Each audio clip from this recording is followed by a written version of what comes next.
You'll start, okay. I'll start. Hi, this is Ari Graynor. And I'm Lauren Miller. And we made the movie For a Good Time Call, which is coming out August 31st. So you should go see it and bring everyone you know. Everyone you know. Hi, RedEye. I forgot to say RedEye at first. I hope that's okay. Have fun commuting. Ari, I saw you were riding your bike around Chicago a little bit or Yeah, something. I went for a bike ride yesterday, and I wrote on Twitter, I'm known everywhere I get on a bike as a danger to myself and others because I don't have a strong facility of the bike. I get sort of nervous, and I'll be going like this fast, which for those people that are reading this can't see that it's like practically in slow motion, but I'm like swerving all over the place. Yeah, you and I get continue to ride nervous. anyways. Yeah, and so I've like hit people before. She's hit people. I've accidentally hit people. How many people are we talking here? Like probably 3 in the past 2 years, and then so incredible. Yesterday I caused a little bit of a pile up where I sort of stopped and I didn't know who was going where, and then 2 other bikers hit each other because of me. But I keep trying and hoping I'll get more confident. You live and learn. Yeah. Everyone survived. I don't get what the big deal is. What do you think is the point of phone sex? Oh, well, we were just talking about this earlier, Point. but, a lot of people will say to us, like, don't you think phone sex is outdated? How could you still be talking about it? But the truth is, I watch TV, and every night after 11:30 see at least 3 phone sex ads, so it's clearly happening. But I think what phone sex provides is this sort of anonymity, and, that you can, call someone and no one's going to see your face. If you were web chatting, people will see your face, And I also think that, with phone sex, our society right now, there's just every way, everywhere to be disconnected from people. People are spending more and more time alone and on their computer. And it's a little bit of intimacy. It's a little bit of one-on-one intimacy, but that is safe, that you don't actually have to reveal yourself, but you can have a little personal connection, which I think everyone sort of wants. Yeah, and when guys call and say, "Hi, this is George Clooney," there might be a chance that it's him. Maybe. Yes, It's him. I've heard that George is into the phone sex. I don't know. We're going to call him later and talk dirty to him and see what he thinks about it. Sure, he'll love that. What's something that was said or thought of that you were like, oh, maybe we need to back it up a few steps as it's crossing the line? Well, there was it didn't end up in the movie, the ADR from Behind My Head with Ken Marino. I think it was I love when Sundance. I love the with my mouth. I love when your full, dick is in my mouth. It's so meaty. Your cock in my mouth or something, and that was too far, and that's not in there. But also the irony was that a lot of the more outrageous stuff, the crazy, dirty stuff, that was more sort of accessible, and it's humor. The stuff that people got more nervous about and more blushy and giggly about was more of the intimate phone sex, like that my character has with Mark Webber. When we shot that, or when we were writing that, and we wanted those phone calls to feel more real because they're having a relationship essentially over the phone. That was the stuff that we all got a little like, oh my god. Yeah. Well, in the movie, I think Katie makes some kind of comment about like a little pony dies when a girl touches herself. What stigmas do you remember, if any, as a kid or something? I feel like people will see that moment and relate to kind of just the puritanical nature of the country and being taught certain things that are not okay when you're younger. Yeah, right. Yeah. Well, I think just sex in general is this, for whatever reason, taboo topic among certain groups of people. And, and it's something that I have to say, I've never had, growing up, like, my family is very open and comfortable and talking about things and making jokes. And, and I can't quite understand the sort of discomfort level with something that really, in theory, everyone does at some point in their life, as opposed to the comfort level with violence in movies. Like, I don't understand why it's so accepted that people blow each other up and kill each other when that's not something humans do or should ever do. But if they were shooting dildos out of the gun, then it would be rated R. No one's up in arms about these PG-13 movies where it's literally about the end of the world. There's thousands of people, getting killed, and nobody bats an eyelash. And we say penis, and people freak out. You'd be like, oh my god. But I also think it's really true in the movie that is common with guys too.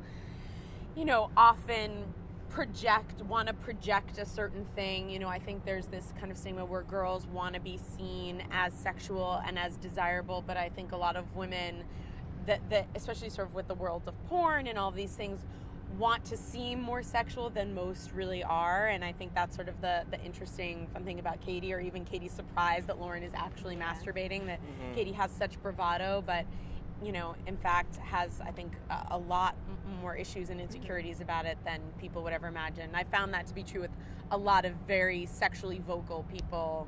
Was there an example of that comes to mind of that projection? I mean, I have personal ones in my mind that I could say that some people would actually probably know, but I'm not going to name names. Okay. But I'll tell you later. Yeah. Sure. Ari, I feel like made such a big impression in all of your roles so far, so it's great to see you really kind of taking a step up. How often do people, because of Nick and Nora and some of the other very exaggerated characters you've played, how often do you feel like people want to send you drinks and get you to the sloppy point? Well, I have to say, this is the thing about, you learn throughout the business about your expectations. I sort of thought after Nick and Nora, like, oh God, I will just never be able to buy a drink again in a bar because everyone will be sending me drinks. Never. Not one person ever sent me a drink because I was Caroline and Nick and Nora. Bless you. Bless you. Sorry, People reference it. People say really nice things about it, but I was sure that I would be getting more free drinks. Have you kind of tried to announce yourself, like, hello? No, but I also, people often tell me that they think that I look different in real life, or there's a lot of people won't kind of, if somebody else mentions it, they'll be like, oh my God, I can't believe that's you. But I think because my general demeanor and vibe is not such a drunk mess that people are thrown by my composure. Sometimes. They expect just total sloppiness the whole time? Yeah, I think so. Well, I just interviewed Paul Dano, and he said that people send him free milkshakes constantly. No way. I'm so jealous of him. Well, I hope that turns around for you. Thanks. That's yeah, really put that in there. If you see Ari Graynor around, buy her a drink.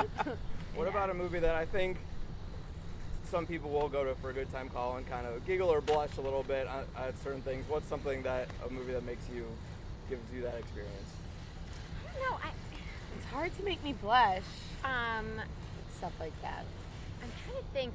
I'll never forget when I saw Something About Mary in the theater, and I remember that was like one of the first movies that I saw when I was a little bit older, and I knew a little bit more about sex and was able to really get what was going on in that movie and really enjoyed it and laughed at it. I don't know if it made me blush, but I remember that being one among the first of these sort of R-rated movies that were like, oh, this is different than what I've been watching before. Right. And I don't know. I mean, I remember when I was a little girl, or young. Maybe I shouldn't start the story by saying when I was a little girl, but I remember when I first watched Dirty Dancing. Oh my that's God. when I first felt kind of turned on for the first time. And Top Gun. So how old were you when you saw those? Well, I don't know. Maybe Well, I was 5 or 6 when I saw Dirty Dancing. So I must have been around the same age. Yeah. And my dad didn't want me to watch the full thing, and so he took 2 VCRs and literally made an edited version of Dirty Dancing without all the sex.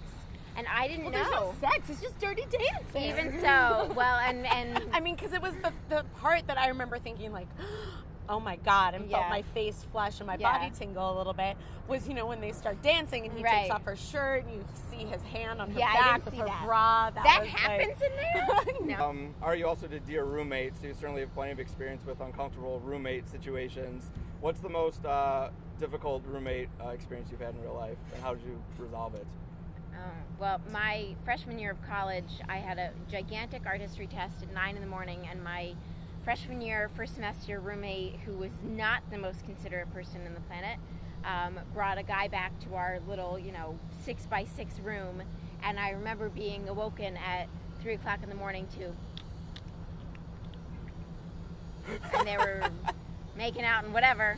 I didn't know what the hell kind of sound you were just trying to do. Could have been a few different things. That's all. I just can never forget the noise. Dirty. That was the noise. I can't believe you're doing that for an interview. That was the noise. That was the noise.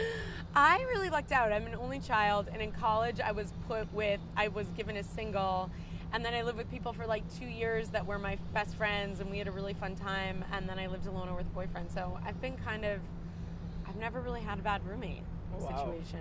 Has I know there that's been- a really boring answer. Has there been something terrible that you've heard about from a friend? I mean, it doesn't sound good like when your roommate's like stealing your stuff and getting like I feel like I've heard of some people having a little like single white female-y relationships. Really? Yeah, like suddenly like wearing your clothes and like having a very similar haircut and like all of your friends are over. That kind of that sort of stuff creeps me out. That's why I need my own personal space. Well, Lauren, how did you confront your roommate after this happened? I moved out. The next day? No, not the next day. I don't, honestly, I'm such a non-confrontational person. I may have never said anything, or at least I was like, so you had someone over last night, like I did in the movie. But yeah, then the next semester I did not live with her. Because I did not really enjoy it all that. I didn't enjoy it as much as she was enjoying it, I'll say that. How did you do on the test? I did terribly. That was the worst grade I've ever received in my entire life was in that class. It was all her fault. But if you were tested on making that kissing sound, I think could do you'd it. get an A, definitely. Well, you get an A in something, but I don't know if I'd call it a kissing sound. That sounded like a something else sound. I need you to never make that sound ever again. I'm gonna do it all the time I need now. you. It literally makes me feel disgusting.